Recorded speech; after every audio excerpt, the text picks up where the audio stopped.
There is an old adage, one that you might have heard from a grandparent or village wise person, the one that says, you get out what you put in, meaning your efforts are matched to some degree by the results or the output. Now take our nonprofit, Pioneer Knowledge Services, who delivers this cool program that you're listening to right now, takes a bunch of effort that you don't even see. We hope that you obtain value from our efforts to deliver it to your powers of reason. Here is where you come in. You, the listeners. Make our efforts rewarded. Consider donating to keep us moving forward. Visit pioneer-ks.org and click on donate. Pioneer Knowledge Services welcomes you to the next Because You Need to Know. I'm your host, Edwin K. Morris. I serve as president and founder of this organization, and we are thrilled to offer this educational program. These design conversations bring you people's experiences from all over the globe in the field of knowledge management, nonprofit work, and innovation. Hallo und guten Tag aus München. Ich bin der Lukas. Ich arbeite im Knowledge Management und freue mich auf eine coole Session heute. Good morning from Munich, Germany. It's Lukas working on knowledge and many other topics. Spent quite a bit of time in consultancy and always running around with an open eye. Currently working for MHP, which is a subsidiary of Porsche, basically a big IT consultancy. I have the official role of the head of knowledge and sales excellence. One of my focuses is on knowledge, and then it's really about connecting it to sales processes and capabilities that we have in order to keep the machine running, in order to get our consultants out to work. I love to work with people. Knowledge is my topic, but in the end, I'm also a people person and really like to engage with different people who like my topics, who don't like my topics. It's always, for me, the imperative is really to connect with people and to talk about what life is about and to talk about how to move things forward. I'm inspired when I can collaborate with cool people, when I can collaborate with diverse people, and when I can really push people to the edge in the very positive sense, so really bringing out new ideas, bringing out new initiatives and challenging the status quo, as we say, but I really mean that, and like to strive for a better future and like to strive for making things even better than they obviously already are. One thing that's cool around me is that I actually live 3 or 4 kilometers away from where the Oktoberfest just happened. The city is always going crazy in September and October. We had roughly 7 million guests in 2 weeks, honestly. 7 million people. Not like you just walked down the street and came to... That's people that flew there for Oktoberfest. It was quite a blast. Wow. That's amazing. I spent one day at the Oktoberfest. It's always enough for me as a Bavarian. Well, it's kind of interesting when you talked about pushing people in a positive way. Is that with a carrot or a stick? Yeah. And... do you try to just inspire them to do it themselves? I'm more on the carrot side of things, right? I mean, sometimes you need sticks. Yeah, when processes don't work as you intend them to be, or if people are too negative with regards to pushing change forward, right? Yeah. You're definitely more on the carrot side of things, and I really try to walk the talk together with them. I'm not the biggest fan of say, hey, do this and you're gonna be rewarded. I'm more the fan of just doing things together, developing ideas together, and also having a joint party once the job is done, right? And once we actually moved forward. So how does an organization as big as yours, and I just looked at your website, and you're about 4,500 people, is that right? Yeah. 4,500 people in a whole bunch of different countries. How do you build a collaborative environment? I think there's 2 streams to that. One stream that's working more or less automatically, or that's driven by our main business, is really collaboration on projects. We have our center or hub in Germany, right near Stuttgart, but in the end, we are doing projects that involve people from different centers in Europe, but also beyond. So I think collaborating on projects across organizational units or across subsidiaries is really a main driver for international collaboration. The second driver is really on the knowledge side, right? Really about connecting people and talking about topics that might be off daily business, right? Topics that might not be in the daily business as yet. Talking about portfolio topics, talking about new technological things that pop up in our world, where we definitely need to get our heads together and shape them. I think those are the 2 parallel streams that I would see here as a main driver, right? And the third one might be our culture, really our mindset of how we want to collaborate, how important partnership is, and how important it is to really strive for that joint vision of making the world a better place. That all sounds good, but I know some people, and not all people are collaborative. Yeah. Not all work cultures are set to do that either. So how did your organization build this culture Really, it sounds like what you have is an organization that's organically Yeah. people Part of friendly. that comes from our origin as a consultancy. So, I mean, we can obviously build borders and we can strive for building silos, but in the end, we are only successful as a company once we collaborate and once we deliver value to our clients. So I think that in the end, the imperative that we strive for. On the other side, our company up until the beginning of the year was built and scaled by one person that actually founded the company in 1996 as an entrepreneur, and he built the company. He was in the role of a CEO until middle of the year, actually, and he kind of walked the talk until we reached 3,500 or 4,000 people that we have right now, right? So entrepreneurial spirit, that kind of owner person and so on, also helped us on that pathway towards actually being a people culture. That being said, obviously, like in every organization, in every set of people, that's more than one, right? We have conflicts, we have a kind of competition, we have challenges and so on. But I think the overall imperative for collaboration, for striving for a joint target and so on, right, is an imperative of our culture here. Yeah, when we meet people on the street, it's not like, oh, who are you? Not sure, right? It's really open-minded and people greet you and people start to interact and people dare to ask questions, right? And that's not what you find in every corporate nowadays, right? Yeah, that's a fact. That is a fact. Well, it's interesting to find out that the entrepreneur behind MHP ran it. I mean, you're talking at least a decade and a half, 2 to 3 decades. Yeah. That is amazing to take something from an entrepreneurial set from small and scaling up with it. I've experienced myself as an entrepreneur. I'm good at starting stuff, but the growth and management is not my bag. So it's interesting that this individual had that, whatever the magic was, that made that possible and created such a culture. And I wanted to bring up the idea of a consultancy versus a sales organization.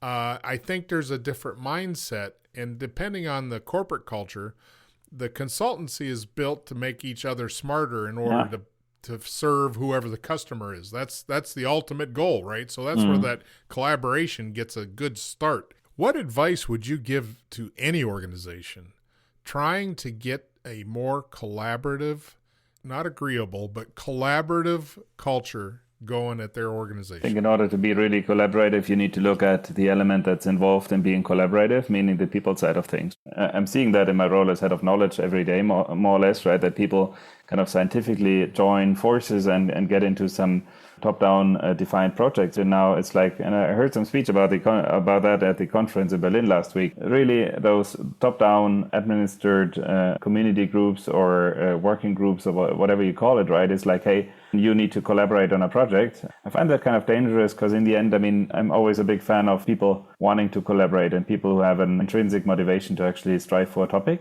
I feel like one might go for a blended approach in the sense of having some top-down defined projects and some bottom-up initiatives, right? I think that's something that works and that also fosters collaboration. But in the end, I think one should be careful with the top-down defined groups. I mean, projects is fine, but once you start kind of putting name tags on the project, I think you should be really careful in the sense of whom you put together.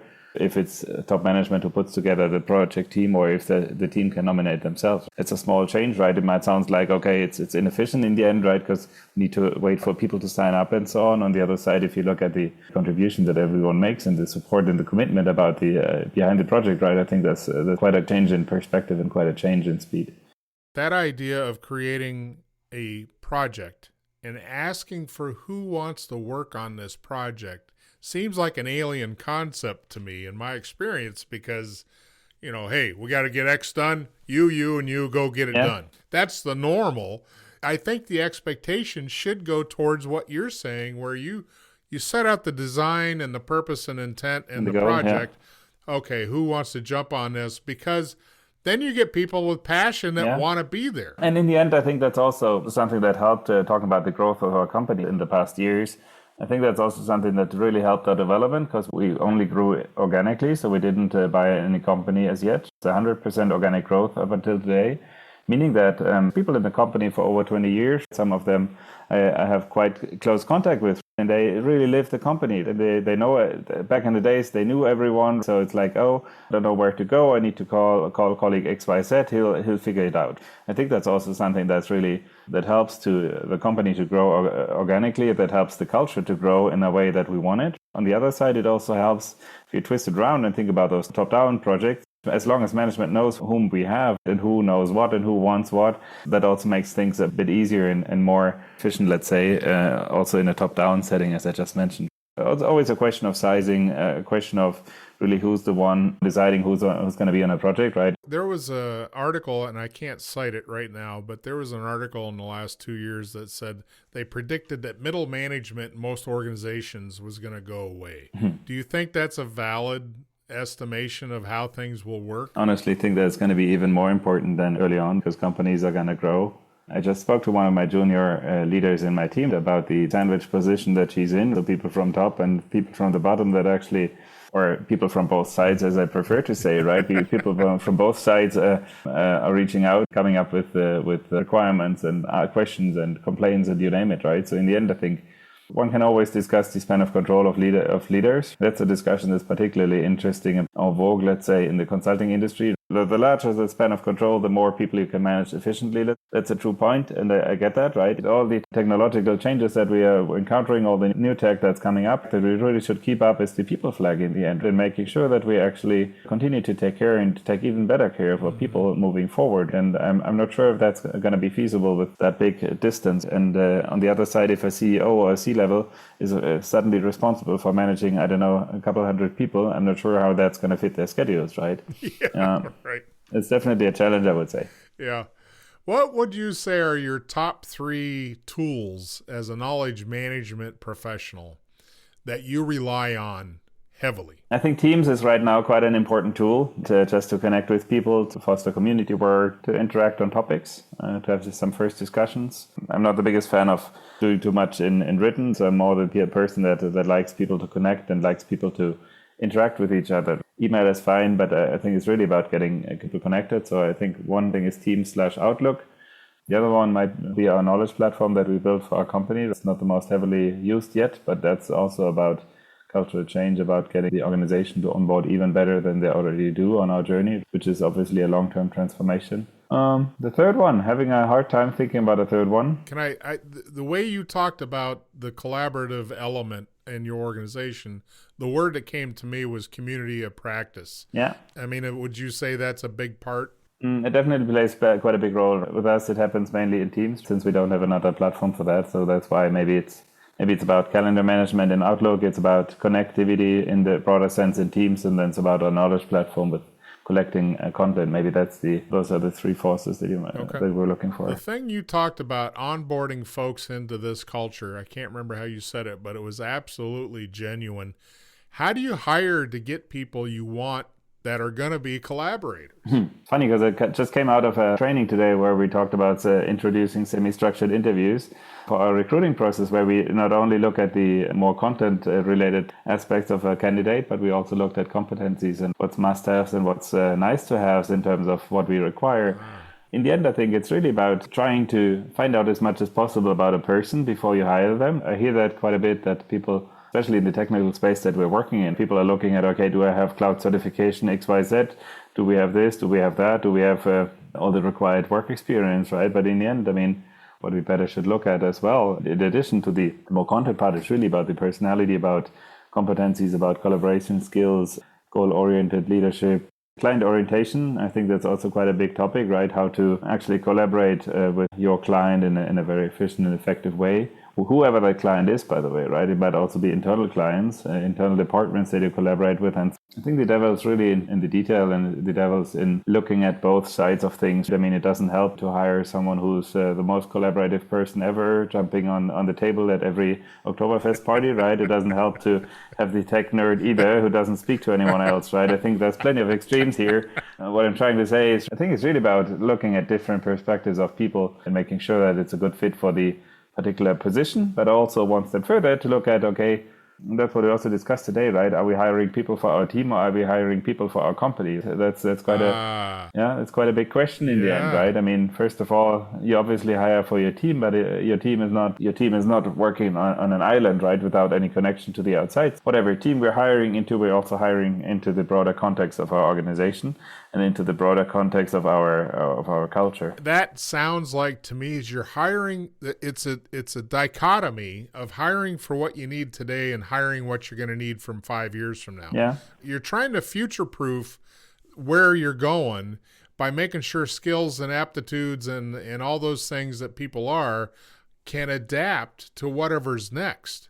It's about that, and it's also about kind of having people that fit the broader mindset, right? That fit the culture and so on, and that by doing that, one can also kind of grow the mobility within the organization, right? I mean, consultancy, when you talk about the classical consultancy, not about corporate functions, we're reorganizing almost every year. There's some smaller changes happening every now and then, and that's totally natural from the consultancies that I got to know. But what I'm trying to say is, as long as you have the right mindset, right, people can adapt to a new setting. I think it's about that general mindset that obviously also makes us future-proof, as you said, but it's also about really mobility and also keeping the team, everyone engaged. Talk about the entrepreneurial mindset. That's really important within our company, so that people are also eager and willing and committed to change in the end. Because, I mean, what does it mean to join an organization like that?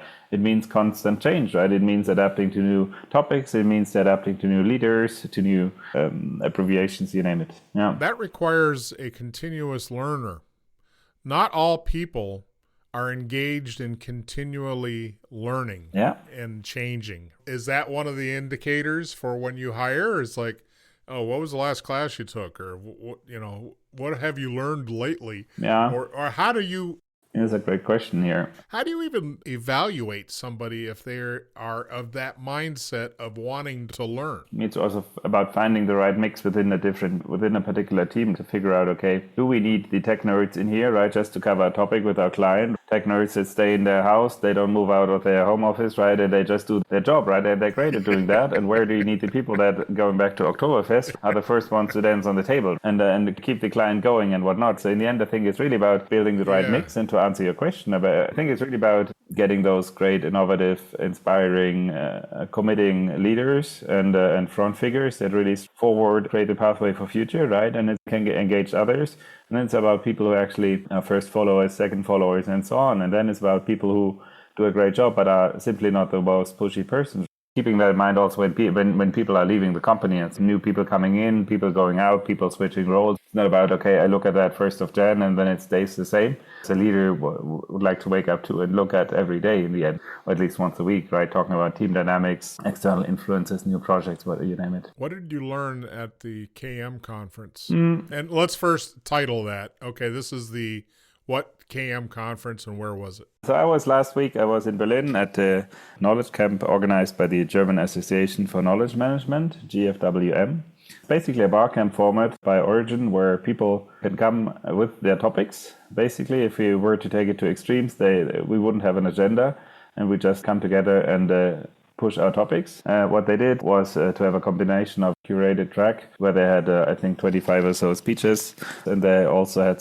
3 rooms available. So I think almost 40 seats for spontaneous topics. So it was quite nice. You asked me what I learned on the conference. I think a couple pointers. One thing is that knowledge workers in Germany and in general share joint challenges. I also talked about my approach for how I build up knowledge at MHP, right, in my current role. And many people nodding in the audience. Yeah, we're just about to start clapping, right, because they were so engaged. It was less about tech topics. I was at another conference in Dublin in June where we really talked about the Gen AI impact on knowledge management and the impact of knowledge management on AI. But the Berlin conference was less, from my experience, less tech-focused. Obviously helps me with more of the people mindset. I mean, even though it was my first time going there, it felt like a family gathering in the end, right? So I met some people from before. It's like, hey, I only talked to you by phone so far. I said, yeah, I got to meet you, right? And it was quite inspiring. Basically, we had a blank mural sheet where people could fill their topic, which to me was quite unusual. I hadn't been to any bar camps before, right? But generally speaking, I think it's a great approach for just getting to the topics as they come up. So there might be spontaneous topics that you woke up with. There might be topics and questions that you have been carrying around for weeks and months and years. And they're quite engaging. Yeah, I think it's a good mix. That is a great community builder because I saw your face when you started talking about it because you're like, it's a family gathering. Now, not all family gatherings are positive, but this one was. I get it. Yeah. It is a way to network and connect and collaborate in a purposeful way. And I like the idea that it was kind of do what you like kind of free form a little bit, like open mic night kind of thing. So that's kind of fun and creative. With that fresh in your mind, can you define for me what you define knowledge management is? That was a hard transition here. I'm going to try and grab the ball. I think knowledge management, I think it's about knowledge and it's about management, right? If you take it in two words, knowledge is really about everything one should know when onboarding, when joining a new project, when embarking on a new journey, everything one actually develops and learned when going through changes and going through new projects. It's quite undefined. It sounds quite fuzzy, but in the end, that's what it is. So from my perspective, it's not about finding the right definition for knowledge itself, but it's really about asking the relevancy question and asking the relevancy question not only from an organizational point of view, but also on the very individual term, right? Mm-hmm. We also discussed the topic of exit interviews again and again in knowledge. So talking to people who leave the company. I'm personally not the biggest friend of that. From my personal view, you should start this discussion when people join and not when people are about to leave or already are leaving. In Germany, you have a saying, don't stop people who are traveling. So in the end, I think that's where it's about, right? When you talk about exit interviews, or don't hold back traveling people, right? Yeah, I like that very much because you're right. It's counterintuitive to some people to think, oh, you're helping somebody out the door. But if they're already heading out the door, what are you trying to stop them for? Yeah. And also in the idea that you're going to try to get some goodness out of them, some knowledge and some tacit knowledge. Ideally, and it sounds like your culture does this fluently now, is that you're sharing and developing knowledge and collaborations and expressing your knowledge as you go daily. So it's not like you have to wait till the end to say, oh, give us the goods. Give us what you got. I think we are going to have a discussion with our CEO, incoming CEO in 4 weeks' time, right? And I got the question from him, like, how is exchange actually happening in our company? How are people actually interacting? Which I found interesting as a first question from an incoming CEO. In the end, that's really what it's about. And that leads me to my second part of knowledge management. I'm quite sure that knowledge is happening everywhere, right? People learn new things every day. No need to talk about that. But for me, it's not about creating processes for the sake of having processes, creating guidelines and checklists and I don't know what, right? But for me, it's really about listening exercise, listening into how people's everyday life actually looks like, how it ought to look like and how it should look like. And looking at the demands that we have in the company and to map those too. Talking about procedures and guidelines, there might be guidelines that actually led to nowhere because it didn't fit to people's everyday life, and B, nobody needed that content. And in the end, that's really about finding the good match between the demand that one has in a sales context, in a project context, in an individual learning context, and mapping that to or making that work in a way that actually fits the everyday life of our people. And I think the challenge that we have right now with the job that we have right now with our knowledge program at MHP is really I think we have a good understanding of the demand. We have a good and even better understanding of what we actually need to make and bring forward and produce, if you will. And on the other side, we do plenty of people work, talking to individual consultants, talking to top management, talking to middle management. I think right now the big thing is really put that into perspective and then building a pathway in order to really embark as many people as possible on that journey, right? I'm going to have to summarize it like this. The interaction and engagement of your people in the workplace sounds like you're really kind of hanging your hat on the idea of communication, period. Listening, expression, conversation, have an opportunity to be people in an organization versus heavy to process and technology and did you fill out this report? Did you blah, blah, blah, blah, blah, blah, blah. Yeah. There's got to be a mix of that because you've got a dispersed organization, a lot of things going on, so there has to be expressed knowledge captured somewhere.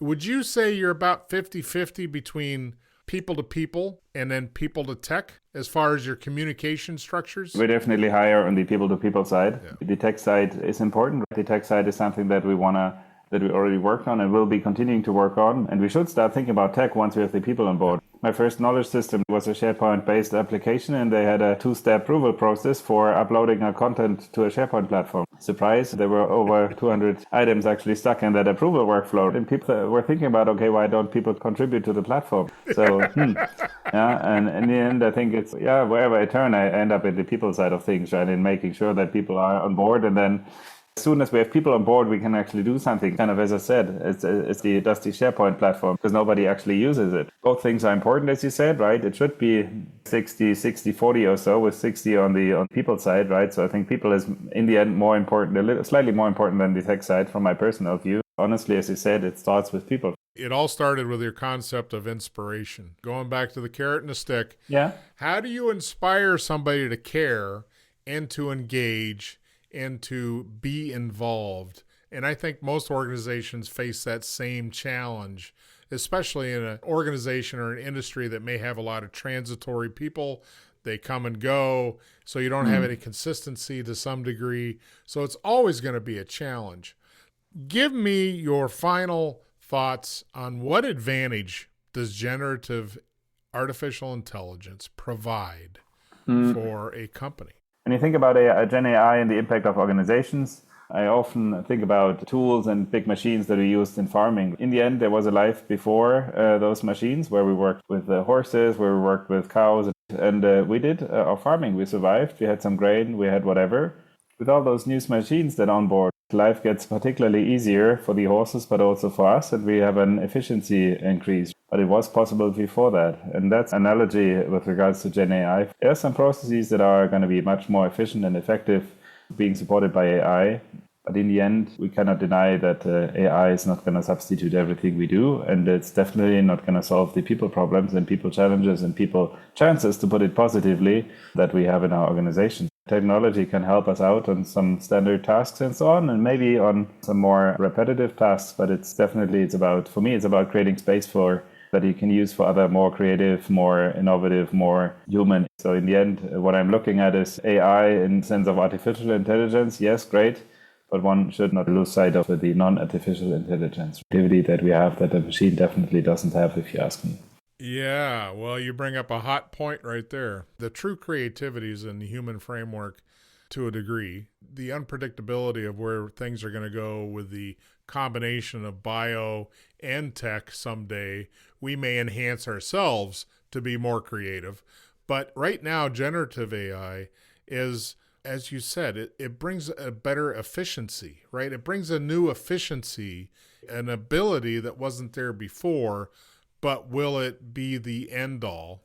Yeah, I agree. I don't think so. I think it's going to be a new tool in our toolbox, yes. Right? I think it's going to be a new tool in our toolbox, but it's not about getting rid of the old tools, right? Gen AI can apparently solve every problem we didn't know we had, right? But yeah, maybe that's not the end of the story. Yeah.